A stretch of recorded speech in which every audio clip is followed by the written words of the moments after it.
Well, hey everyone, welcome back. This is Rhonda, and I have my special guest today, Mr. David Jenyns. He is a rock star. I actually met him over the course of listening to his audiobook. He has a written book, and I fell in love with it. It was already a subject that was near and dear to my heart. As you can see, we're talking about systems today. So, David, welcome. I'm so excited that you're here. Thanks, Rhonda. What a fantastic introduction. Very much looking forward to our call today. Well, I didn't intentionally do too much of an introduction because I want everyone to kind of hear it from you. Plus, I really love your Australian accent. So the less I talk, the better. The more you talk, it makes me happy. So tell everyone a little bit about your history and how you ended up kind of navigating your way over into this world of being a systems junkie, I'm going to call you. Yeah, well, I feel systems have been sort of in my veins since day one, and all of the businesses I've been involved in, there's elements of systems in it. I was in the stock market education space. We had a rock and roll clothing music store, which we were trying to model off Hot Topic out of the US, but we were doing it here in Australia. I had been doing some work online as well, and all systems were sort of integrated with it as I was going. But my most recent business, or my last business before I moved into the systems space, was the digital marketing space. And I owned a company for 13 years in the end, but I was probably stuck in the day-to-day operations for at least 10 of those years, because even those systems were, in me, and I'd seen them work in other systems like the rock and roll clothing music store. We franchised it and we went through all of that process. But for some reason, the digital agency, I thought, this business is different. You can't systemize this business. It moves too quickly and we're creative and my team won't follow the process anyway. So what's the point of putting the processes in place? All the excuses. That's right. And I, for whatever reason, that kept me trapped in the business for 10 years. And it wasn't until we found out we were going to be pregnant. And I thought, no, I need to really change the way I'm doing things, and re-looked at systems, challenged all of those misconceptions, and had a huge breakthrough with that business. Stepped out of the day-to-day, took a year off, put a lady in who ran it for 3 years before we ultimately sold that business. Wow. And in that process, that's what made me realize there's just the whole topic of business systems is so undercooked when it comes to teaching business owners how it's done. And most business owners don't see themselves as systems people. They don't necessarily like systems and process. And it might be different in the medical industry. I'm not sure, but none of us like it either. Bit more. And the reason is in part, and I always say, and I think this is true for those of us that are in the healthcare space, we love helping people. We do not like notes.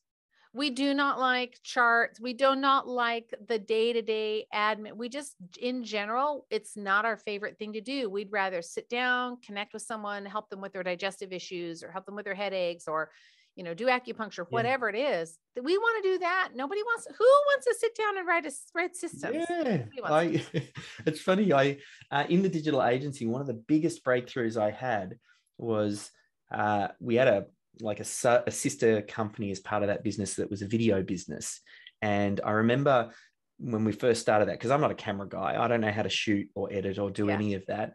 And the videographer at the time said, "Oh, can you come out on a shoot with me? I just need a hand for this particular shoot." And I said, "No worries." So I hopped in the car, and it was about 45 minutes away from the office. And the entire trip, he's going, "Oh, did I pack the second battery?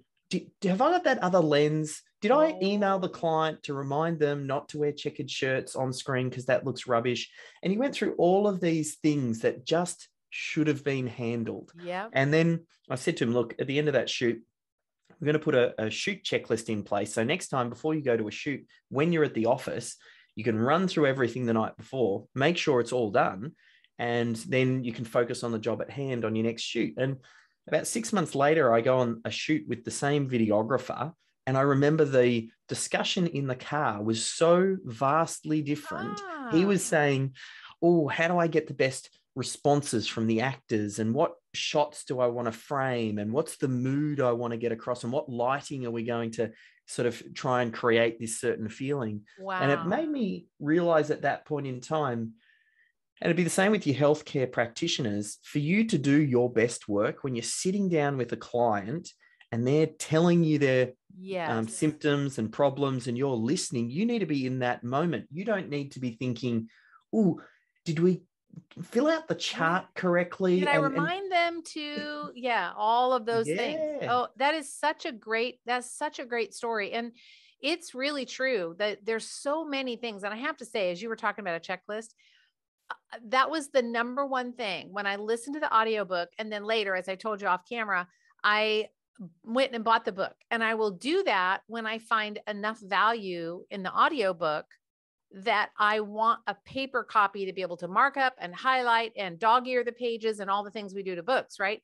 I loved it that much. But the one thing that I took away that has been transformational for me, I mean, completely transformational, is this concept of a checklist. And it's so easy to do, but the checklist allowed me to get my brain straight about what needed to happen in a certain situation, like with the videographer. I could get my brain kind of like lined out. Okay, first this, then this, then this. But each one of those things on the checklist then became a system. Yes. And I was able to kind of come in the back door with it. At least that's how it worked really well for me in my brain. So the checklist, I have so many checklists. I have a checklist for every little thing. And I love it. I just keep all the checklists. But before we go any further, for someone who's saying, okay, I don't even know what a system is. Let's start there. Well, the idea of a business system, I just talk about it in terms of it's a series of steps that when followed create a consistent outcome. Yeah. So that definition works quite broadly. It's just a series of steps that when followed create a consistent outcome. And I think, so we're not talking about software systems. We're not talking about, other types of systems. It's when I talk about business systems, I'm talking about, the step-by-step. Now, oftentimes people have this picture in their head of what a system is. And maybe, oftentimes I'll say, think of a systemized business, and McDonald's or Amazon or Google all come into mind as these really well systemized businesses. And a lot of those businesses have been systemizing for such a long period of time. And their systems, you're looking at the output of a tremendous amount of work, and you're looking at them where they are today. And then a lot of business owners or people go, oh, that's what a system is. Mm-hmm. But that's not where the system started. Exactly. So you kind of need to simplify. And a big part of this is just re-engineering what you think a system is. And just like you mentioned a moment ago, Rhonda, it could be a simple checklist. It could be a little Loom recording or Zoom recording. It could be a little dodgy video you do on your iPhone, or it's an audio of you recording yourself or your receptionist answering the phone as it comes in. It's in the rawest sense, it's just recording what is happening in the moment. And then that can evolve into a checklist or a bulleted process, but try and not overcook it. Don't think it's this big, thick manual with line by line details and flow charts and screenshots and describing everything to a minute detail that even a 15-year-old can do it. Yeah. Turn on computer. Yeah. Unlock door. We don't need that. We just need to get them in the building and then get the system set up so that somebody knows what to do. Talk about these systems as it has to do with business valuation. So there's plenty of reasons why someone might systemize. One of the big ones that does pop up is actually around exiting and building up the value in your business. But there's plenty of different ways to look at value and the value that systems bring. So systems will reduce waste. Systems will increase in efficiency. It'll start to reduce some of those errors. And from a selling perspective, what the potential buyer wants to do is reduce their risk. And they want to make sure when I buy this business and all of the key team members walk out that door, is the business going to continue to operate? But if all of the IP walks out the door, because it's stuck between their ears of the people that work there. Yeah, that's a bad plan. Same when you have a receptionist and the receptionist knows everything. This is a big trap that the practitioners get into. Hire a receptionist, a front desk person, and they know everything, and then they quit Yeah. or they don't show up for work. Same kind of idea. And that's the big thing. People will come and go, but Yeah. the systems will remain with you as the business owner. So it is your most important asset because it outlines how you do things here.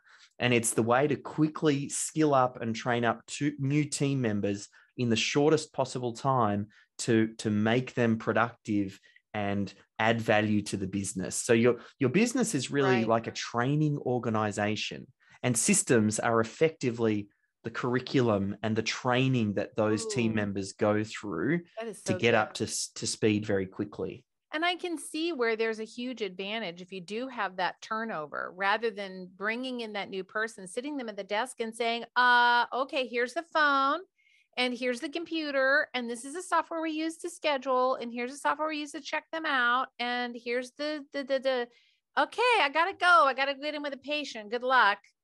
Instead, when you've got, even if it's, as you say, a dodgy video or, something, even if you just have some things written down, it can really make that new person's experience in the clinic or in the business so much better, because they don't feel lost. They have at least have somewhat of a owner's manual. And I always think of it in terms of the systems oftentimes are the 80% solution. So they'll teach that new receptionist 80% of what he or she needs to know. Then when the supervisor sits down or helps them out or answers questions, that person already has 80% of the way there. And it's much easier. Not only that, if they have questions, all new people, when they start, they want to, if they've been taught something, they want to avoid looking stupid. So sometimes they don't ask silly questions because they feel like, oh, that I'm going to be embarrassed. I should know that. Whereas if there's some sort of central location where a lot of the knowledge is stored, they can at least have a crack at answering their own questions in their own privacy. And again, it's about reducing of errors. So you have in the book, you talk about, and your book title is Systemology, which is such a great term. It's sticky. I love it. Systemology. So great little blue book. For those of you listening or watching, go get the book and you're going to love it so much. You're going to want to download it. So there it is. David's got a picture of it right there if you're watching on YouTube.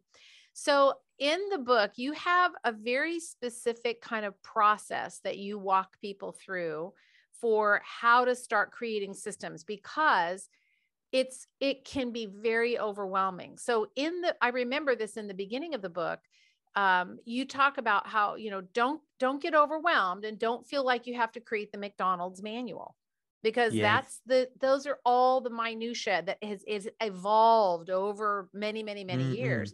But you walk everyone through a very basic kind of step-by-step process. So can you kind of cover that in general, what that looks like? Yeah. So with some of the process improvement methodologies that come before Systemology, most of them, they are process improvement, which pre-assumes you have a process to improve. Systemology actually comes before that.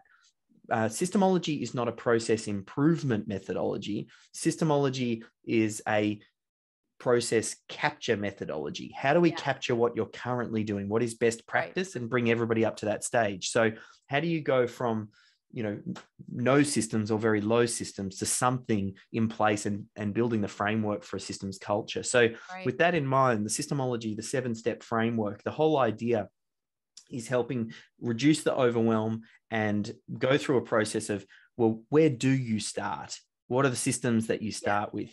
Who's going to create the systems? How do we make the creation of those systems easy? Where are we going to store those systems? How do we get the team on board? How do we scale, and what systems are required for scale? And then lastly, we look at optimization. So it's this 7-step framework, and we call it define, assign, extract, organize, integrate, scale, and optimize. We can go into particular ones, but I suppose it really depends on what you think might be most helpful. Well, I think one of the things that I hear from practitioners is they just get stuck knowing where to start.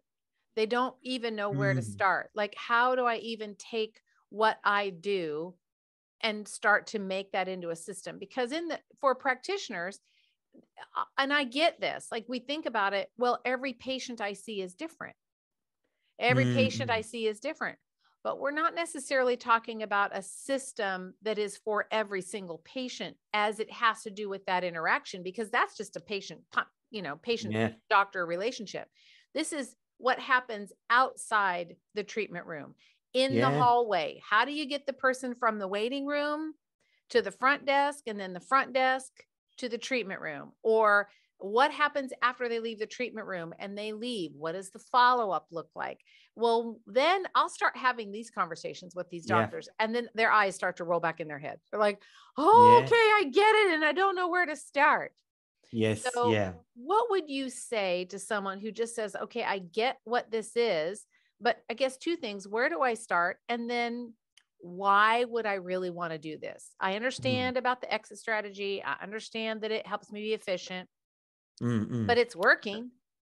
I'm doing my job. I'm making money. I'm showing up. The people are happy. Patients are happy. I'm happy. Why do I need to even do this? Yeah. So, and maybe we deal with that one first, because once you get over the hurdle of why should you do this, then the next question is, okay, where do I start? Where do I start? So, exactly.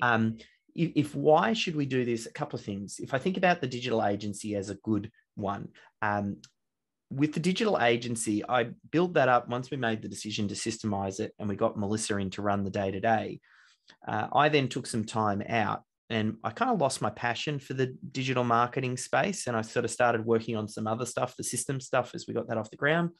And I had no intentions to sell Melbourne SEO, because Melissa was running it. I'd meet her every month, and I'd get a payout every quarter as the owner with my profit distribution.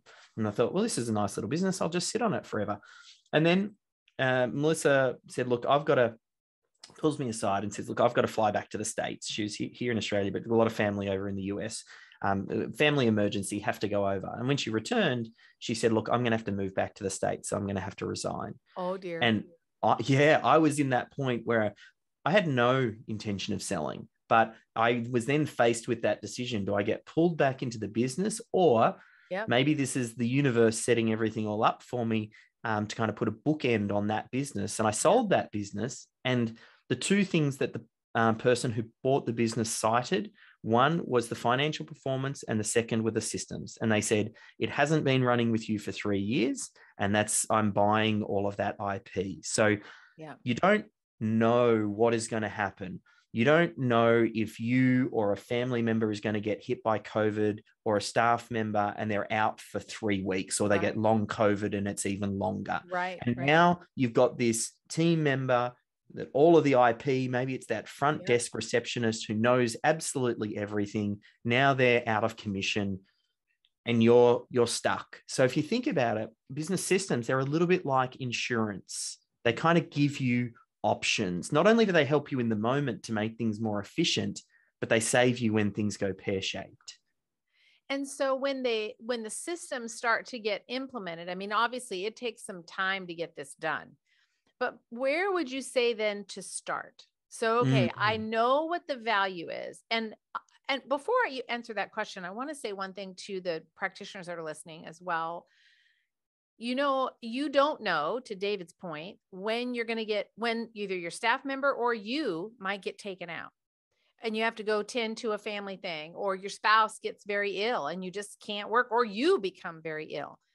When those systems are in place, think of it like the structure or the foundation that enables the business to run. So it's like the components of the engine. All you need is somebody to come in and turn the key on, and the engine starts, and all of the systems are the pistons and the belts and the things that keep the engine going. So if you have to leave, then having these systems in place means that you can call and get somebody to come in and do some, fill-in work for you. You can call a chiropractor to come in and fill in, and the systems are all done for you. So the other thing that it allows you to do is, to David's point, he took a year off. He just had it all lined out. And I think there's so much value in that, because in healthcare, we are overworked and generally underpaid for what we do, for the transformation that we deliver. But you get those systems in place, and then you are able to take off for 6 weeks, 8 weeks, a quarter, and your business can run without you. You have one key person, just like a Melissa. You have that one key person that you check in with. I mean, what a life that is. So there's huge benefit here. So, all right, back to now we know why we need to do this. So what is the first step? How do we start to move this train forward and start to create these systems? The first step is they get the Systemology book. No, but yeah, seriously, I was just going to say, get the book. I joke. The first step, and you, to your point earlier, you hit the nail on the head on where you start. Think about it in terms of if the doctor or the practitioner, when they sit down with the patient, they're effectively creating the magic. That's the creativity. That's the bit that changes. They need to interpret what's happening in the moment with the client, right? And then making the best recommendation. Right. To start somewhere, systemize everything else around the magic. Because even if something happens to the doctor, you're going to go and probably recruit another doctor to do that. Right. And we don't need to tell the doctor how to suck eggs. They already know how to do their magic. Yeah. And this is where some people get stuck when they think about, McDonald's, and they've systemized everything to the great detail and all that sort of stuff. But McDonald's is running a hamburger business that recruits 15-year-olds, and they have to teach them how to flip a hamburger within a weekend. Mm-hmm. Most businesses and the practitioners listening right now will recruit intelligent, well-skilled, qualified team members who can come in. So the systems are more about the frameworks and how can that team member win and do well at their job. And what you want to do, if you had to start anywhere, we talk about it in the Systemology book, you think about what would be a most probable scenario for when a client comes into the practice. So you might say, what is our ideal client? And you describe them. They're a middle-aged man with 2 kids and he's got a back problem. I don't know, depending on whatever it is. You think about what your dream client is for you. And then you think, what is the primary product or service? What is the first thing that they might get when they come in to first meet you for the very first time? Maybe it's like a full checkup or something like that. So or even like a free phone call. Sometimes they'll do that. Like let's say a consult or something like that. Yeah. So you think about who is the target audience, who is the, or what is the primary product or service? And then all we do is we map the linear journey that person goes through. How do we grab their attention? How do we handle the incoming inquiry? How do we book them into their session? How do we, is there any sort of onboarding required? When do we take payment? How do we book them in for the next session? And you just map that out on an A4 page, and that becomes the starting point. And you just look at that and you say, where in this process is the pain? And you'll say, if I got 100 more of these middle-aged men clients, the first thing that's going to break down is the receptionist booking them in, or getting them to come back, or whatever it is. And that's a great place to start. Think about what is dependent on you, or where is the pain within that critical client flow, and go there. The whole goal here, though, really, it's applying the 80-20. You want to find the 20% of the systems that deliver the bulk of the result for the business. Start there. And remember, just because you don't systemize something doesn't mean it's going to magically stop happening in your business. It's already, your business is kind of already working. Correct. Yeah. So you don't need to stress about, if I miss this or that. I mean, we'll get to it in time. Just start off with dream client, dream product or service, and that'll keep you on track. So when you think about the dream client, identifying that, it also includes identifying what their needs are. What do they need when they come in? Do they need a red carpet experience, or do they just need to come in, pick something up at the front desk and then leave? There are different components of how you're going to interact with that client. But I love what you said about looking for the place where it's going to break. Look at the place, the stress point. What did you call it? What was your word? You said pain point, I think. Yes. Yeah. So it's like a stress point. So if I got 100 new people this week, in 1 week, I got 100 phone calls, where would it break? And it's going to break all over the place because you're used to getting 2 people per week. So don't go from 2 to 100. If you get 2 new patient calls every single week, think about, what if I got 10? Yeah. See, that's a reasonable jump. What would happen if I got 10? Would I have enough room on the schedule? Would I have enough internal resources? Is my front desk person going to be able to do it? Am I going to be able to do it if I'm a solo practitioner? What does that look like? See where your weak link is, where the stress point is, the stress fracture. And then you want to go in and try and shore that up with your system. How do you build the system to keep that from breaking? Had you not had that, then you turn the car on and all of a sudden you're going to have some clunk, clunk, clunking somewhere. Something's not going to work well because the system's broken. And depending on the size of your practice, so if it's just you, then you would start off by systemizing everything around the magic, right? Because that's all of the admin stuff. And then probably one of the first hires you're going to get is an administrative assistant who would step in and help.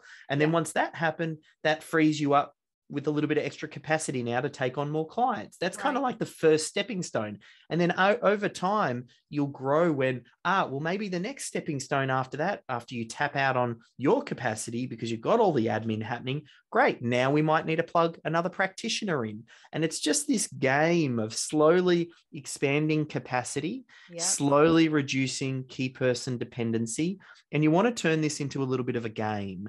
And it's really, rather than playing the game of whack-a-mole, where you're constantly solving the same problems again. Whack-a-mole is a bad game. It's no fun. No fun. You want to write a system that whacks that mole once and for all, because this is how we do things here. Yeah. And then you'll find if you play that game long enough where you're solving the problem at the systems level, at some point, your quality of problem starts to increase. The problem isn't, I need to remind Jenny when she answers that phone every single time to say, hello, thanks for calling mypractice.com, because she always forgets. Now, if it's part of the system and the way that she's trained, you don't have to keep reminding her or each new receptionist that comes in. That means you get freed up to work on something bigger. And it just becomes this escalation process. Yeah. Which is how McDonald's and these other big corporations have ended up with these, volumes and volumes and volumes and volumes of manuals, because they continue to work on the higher level parts of their business. But none of us are at that level. We're just here wanting to love people and serve people and help them live better, productive, happier, stress-free, energy-filled lives. That's all we want to do. But back to the car analogy, like, you have to run a business, and in that business requires a little bit of organization, a little bit of system building, so that we can be freer to do the work with the people that we love to serve, and not get all caught up in the, did I email that client about that photo shoot? Did I tell him not to wear a checkered shirt? All that stuff is the stuff that clutters your head, and it keeps you from being fully present. So if you imagine the health of your business. So your business is a system, much like the human body is a system. And there are a series of subsystems that sit inside the human body. There's the skeletal system, the muscular system. And if you think about your business is a system, and then there are subsystems that sit underneath that. There's marketing, there's operations, there's finance, there's HR. There's these subsystems. Now, in the human body, if one of your systems fails or is weaker, it drags everything else down. And for a really healthy human body, you want to have all of the systems healthy. And it's the same in your business, except most practitioners, they're really great at operations, meeting with the clients and doing that bit. But they're neglecting the other subsystems. Their finance is rubbish. Maybe their marketing's rubbish. Yet you need to have all of the systems firing for a healthy business. And that's the bit where systems tries to shine the light on these other areas of the business that you've really got to have nailed if you're going to build a business. Yeah. This is such a great conversation. I think this information that you're sharing with us has been gold. So I want to, as we wrap up, I want to make sure that everybody listening goes and buys a book. So that's number one. And if you're hardcore, get the audio book and the physical book, because you will want the physical book. But the audio book, it just helps. I probably have listened to it 3 times. Just put it on repeat and let it go, because as I start to create the systems, I get what I need to get out of it and I go to work at that. And then I get that part done. And then I listen to the book again. I'm like, oh, see, just like what you said, David, like I solved this problem. Now I'm solving for a higher level problem. And I go, okay, now I can work on this system that I couldn't even imagine before because I didn't have the foundational stuff, just the basic operations and the basic HR and the basic marketing stuff. So where's the best place for them to get your book here in the US? Just head to Amazon, run Okay. a search for Systemology. There'll be a link there to the Kindle, the hardcover, the soft cover, or the audio version, whatever your preference. And if you need some further help beyond that, systemology.com. We've got some extra resources if you want to kind of go that next step after that. Yep. And then beyond that, I will say, because I am a user and a lover, David has also created some software. So he's in the software business and he's created a system software that we actually use in 2 of my 3 businesses. And that's where all of our systems live. And it's pretty incredible. It's very robust. It works very well, but it's easy to use. So I wouldn't say start with that. Get the book first, start there, get the audiobook, whatever your choice is there, and start working through your systems. And as you get them written out and built out and stored, and you caught them in a Dropbox folder, that's not going to be efficient long-term, but to get started, it's a good start. And then when you're ready, David's got some other software that you may be interested in. We love it. We absolutely love it. And that's in part why I wanted to have you on the podcast, because we are big fans over here. Big fans. Thank you for the kind words and your support. I mean, my mission is to free all business owners worldwide from the day-to-day operations of running their business. And that includes every listener listening to this. So I'll do whatever I can to get this message across to you. Well, thank you so much for being on the podcast. Again, David Jenyns, you can find his book, Systemology, on Amazon. And when you get it, please go leave him a review.